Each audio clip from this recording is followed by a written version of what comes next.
Suivez tous nos programmes. Études, Actualité, sport, politique, développement. VELS TV. Bonjour à tous, moi c'est Nafsa Ndiaye, jeune fille leader au niveau du centre concept intéressant de Sénégal. Je peux dire que le projet ALM a beaucoup contribué dans le cadre des mutilations génitales féminines. Auparavant, c'est un sujet qui est très sensible, mais à travers les formations qu'on a fait sur la communication, à savoir comment parler sur le terrain, le fait d'utiliser des mots qui ne vont pas être trop sensibles ou ne pas heurter la sensibilité des gens, je peux dire.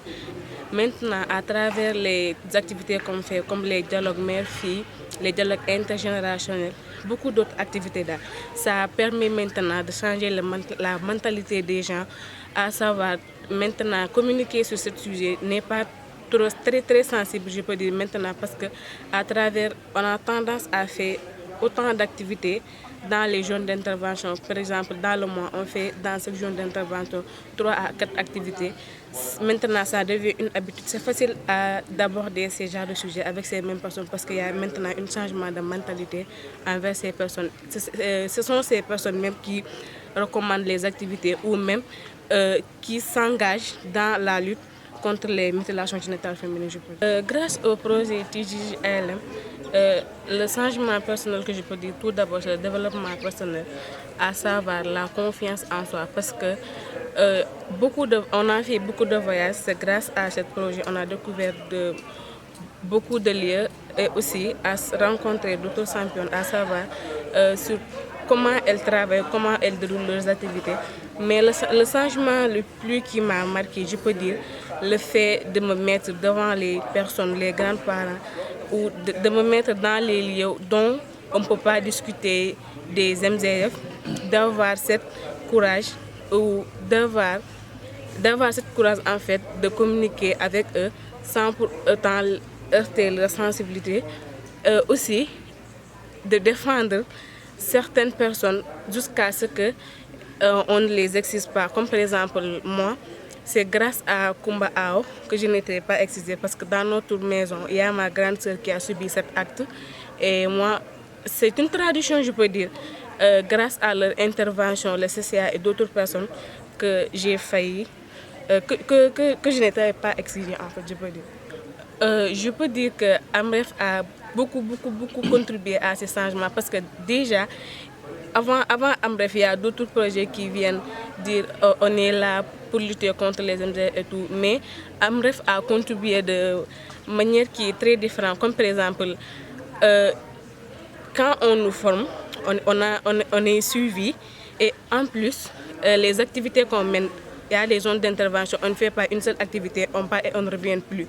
Mais à chaque fois, on revient dans ces mêmes zones d'intervention, on fait des activités avec les différentes personnes, ce qui permet de multiplier les messages en fait. Concernant les changements, je peux dire au début ce n'est pas du tout facile parce que déjà ce sujet est un sujet qui est très sensible à aborder avec les parents. Des fois tu pars dans un zone où tu dois dérouler une activité tellement que cette pratique est ancrée dans ils peuvent te dire que c'est une croyance, c'est nos ancêtres qui le pratiquaient. On n'a pas le choix, mais petit à petit, on voit des changements, comme par exemple à Badiari, notre première activité, ça n'a pas été du tout facile parce que c'est une population où il y a des mandingues et tout. C'est une croyance qui est très ancrée dans cette population, mais notre première activité, ça n'a pas du tout été facile, mais on a pu gérer. Deuxième activité, maintenant, on voit qu'il y a trop de changements. Ce sont les parents même qui te disent que voilà, moi je ne vais plus exciser mes enfants ou même te dire que il faut venir faire des activités de temps en temps. C'est eux-mêmes qui réclament les activités, d'où ils voient l'importance que, en bref, d'où ils voient l'importance du travail de Amref. Et aussi, maintenant, on voit qu'il y a des garçons, des papas qui s'engagent dans cette lutte, ce qui montre qu'à l'avenir, on peut estimer qu'il n'y aura pas cette pratique parce que c'est nous c'est à nous qui font des activités, qui seront les parents de demain. Donc si on voit les jeunes de notre génération, des garçons qui s'engagent dans cette lutte, on peut dire que donc, dans le futur, on n'aurait pas des maris qui vont nous forcer ou qui vont nous dire d'amener notre fille afin de pratiquer l'excision. Suivez tous nos programmes. Études, Actualité, sport, politique, développement. VELS TV.